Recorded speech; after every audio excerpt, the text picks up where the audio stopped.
you want to deepen and strengthen your relationship with God? Do you want a better understanding of the Bible? Then join us for the next few minutes as we study God's Word together on the Christ-Centered Woman's Podcast with your host, Jessica Hale.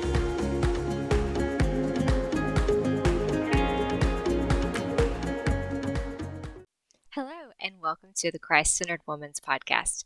I'm so glad that you're joining me again today as we study more about God's Word. And today we're going to be studying Genesis chapter 9. And just to recap from our previous episode, we were studying about Noah and the flood, and his family now is off of the ark, and the flood, the waters have subsided. And we see the start of this chapter where God has blessed Noah and his sons, and he gives them a very specific instruction. And it says in the chapter 9, verse 1, be fruitful and multiply and fill the earth.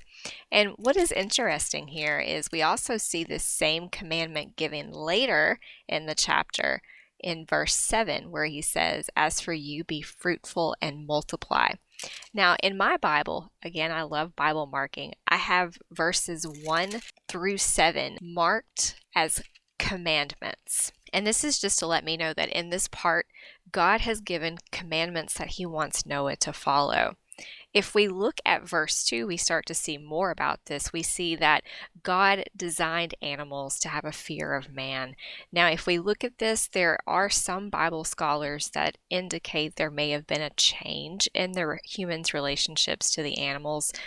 I don't know if that's true or not. Again, that is just what Bible scholars have thrown out there. Again, the Bible does not specifically say that. But one thing it does make me reflect on is back when we read in Genesis chapter 3, the serpent spoke to Eve, and she was not afraid of the serpent speaking to Eve. So perhaps it is possible that there was something different in the relationship of man, but we do see in verse 2 for sure that God gives man dominion over the animals, just as he gave Adam early on in Genesis. We also see in verse 3 where God tells man that they are able to eat meat of the animals. And this is the first time where we see that God gave authorization for this. Again, there is speculation that people may have ate animals prior to the flood. We don't know. Again, the Bible does not tell us, but we do know for sure that this is the first time in this chapter where God gave the authority for man to partake of eating animals. In verse 6, we also see that God discusses the punishment of taking the life of another person. And God being an all-knowing God, we do know, again, it is just Noah and his family that are on the earth with the flood that has gone.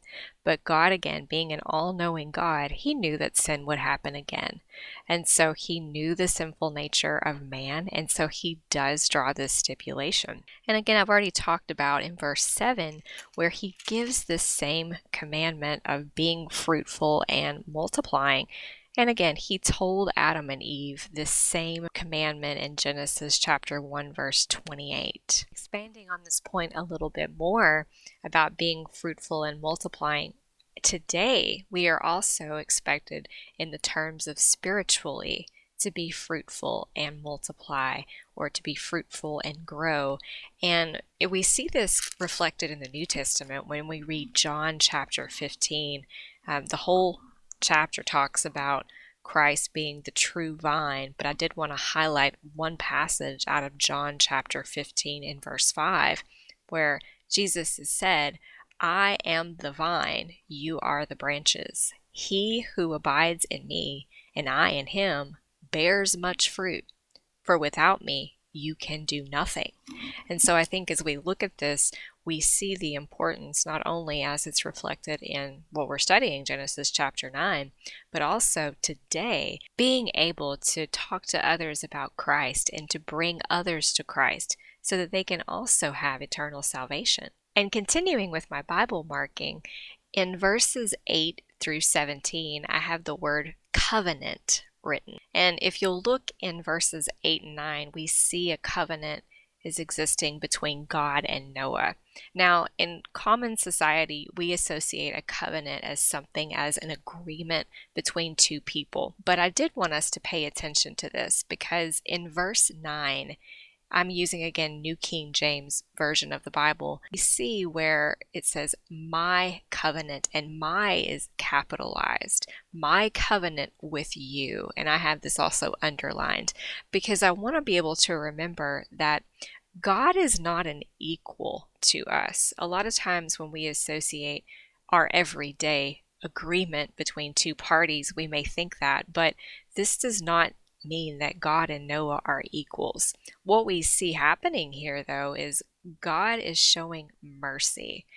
We see God's mercy because he didn't have to make this unconditional covenant with Noah to never flood the earth again. He did make this promise, and we also can take away that God is all-knowing. Once again, we are reminded of that because here we see too, as a symbol that he will never flood the earth again, God is going to have a rainbow as that symbol.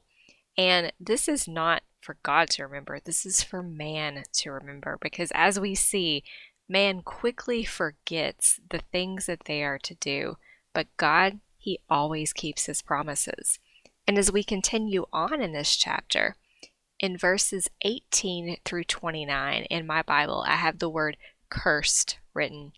And this is because we see here that Noah and his family are shown as those who are left after the flood. And this kind of lets us know the origin of where people came from after people were destroyed in the flood. And in verse 18, we also see where it starts out, not only are they mentioned, but later in that chapter, in verse 18, we see where Noah becomes drunk and immodest. And in verse 23, we see where Shem and Japheth, his sons, go and cover him without looking at him. And while Noah's acts of being drunk and also immodest were sinful, Ham's action is what we see as more sinful. And it was so much so because he was cursed, or rather his youngest son would be cursed. We see that Noah is incredibly angry, obviously, because he curses Ham's youngest son.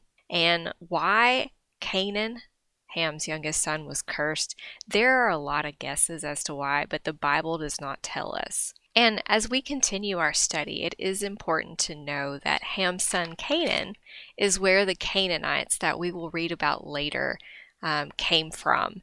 And they were full of godless living. And they were also later conquered by the Israelites because of God's help. And we read in verse 25, starting, it says, "Cursed be Canaan, a servant of servants. He shall be to his brethren." But we see in verse 26 where the other two sons, Japheth and Shem, are rewarded. We see where Shem's descendants are blessed, and it's also worth noting these will be part of Abraham's lineage, which we will study about later. And also Japheth, he says that in verse 27, "May God enlarge Japheth."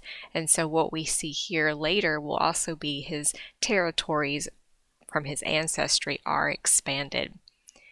And as we reflect on this study and conclude chapter 9, one of the things I want you to consider and think about, how does the establishment of this covenant between God and Noah give you hope and understanding of God's faithfulness? So much I think we also study and emphasize our own faithfulness to God, but what about God's faithfulness? We see that he is always that way. So if you have some time, I want you to reflect on that question.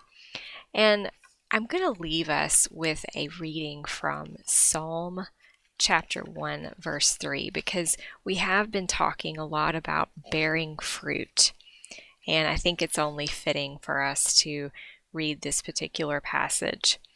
And in Psalm chapter 1, verse 3, it says, "He shall be like a tree planted by the rivers of water that brings forth its fruit in its season, whose leaf also shall not wither, and whatever he does shall prosper. And I hope as you go throughout your week, you give some reflection to this, and hopefully you feel like you are living like that plant by the river of water, bearing good fruit, and also prosper in your faithfulness towards God.